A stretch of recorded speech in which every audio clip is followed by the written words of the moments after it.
আপনারা জানেন গতকাল একজন নিরীহ গরিব একটা রিক্সাওয়ালা দিদার হোসেন, তার বাড়ি বীরচন্দ্রমনু, সংসার চলে না, শহরে এসে বিটালবন এলাকায় বসবাস করে ভাড়াটে হিসেবে। সারাদিন সকালবেলায় বেরিয়ে পড়ে রিক্সা চালায়। গতকাল রিক্সা চালিয়ে সে ভোরবেলা থেকে রিক্সা চালিয়ে রাত্রেবেলা অবধি 1400 টাকা রোজগার করেছে। 200 টাকা রিক্সার মালিক, সে মালিককে দিয়ে সে যখন বাড়ি ফিরছিল বাঁধের পার দিয়ে তার ভাড়া বাড়ি বিটালবনে যাবে, তখন দিদার হোসেনকে দেখে জিজ্ঞেস করলো নাম কি?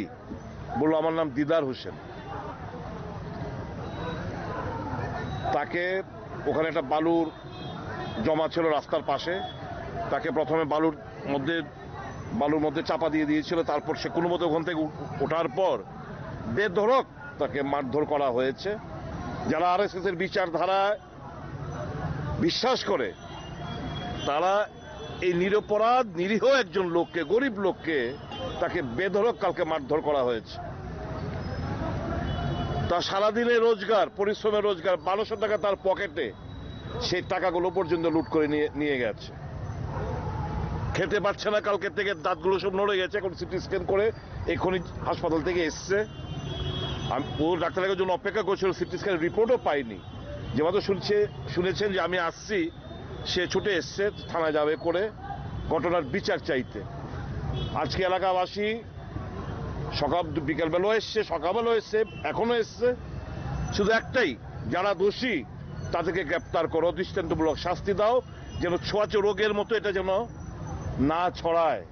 এটা রীতি টানতে হবে। এই ভারতবর্ষে এরকম ভাবে আমরা এই ভারতবর্ষকে চিনি না, যেখানে ভাষার নামে, ধর্মের নামে, জাতপাতের নামে, কোন অঞ্চলের নামে লোকদের মারবে, খুন হবে। এরকমটা হয়েছিল দেরাদুনে, এঞ্জেল চাকমা, এরকমটা বিভিন্ন জায়গায় হচ্ছে।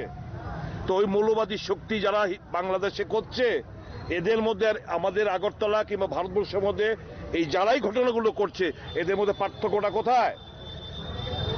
ভারতবর্ষে এরকম ভাবে চলতে দেওয়া যায় না। এতদিন ছিল না এরকম, কিন্তু গত 11-12 বছর ধরে একটা অন্যরকম ভারতবর্ষ আমরা দেখতে পাচ্ছি।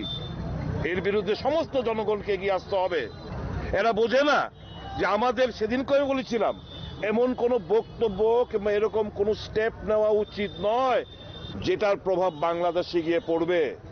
এই জিনিসগুলো ইচ্ছে করে করছে, যাতে বাংলাদেশের মিডিয়া এই জিনিসগুলো ক্যাপচার করে ওখানে সনাতনীদের উপর আক্রমণ চালানো হয়, এবং এই ভারতবর্ষে ভোটে সেটা কনভার্ট করতে লাভবান হয়। শাসক গোষ্ঠীটাই চাইছে, তার ভোট চাই, বিজেপি আরএসএস এর ভোট চাই। ঘৃণা জানাই, ঘৃণা বর্ষাই।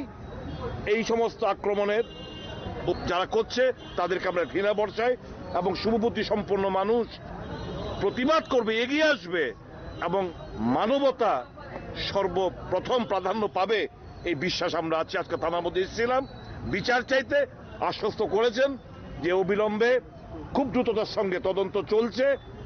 যারাই জঘন্যতম ঘটনাগুলো করেছে তাদেরকে চিহ্নিত করে তাদেরকে গ্রেপ্তার করবে এবং তাকে বিচার পাইয়ে দেবে।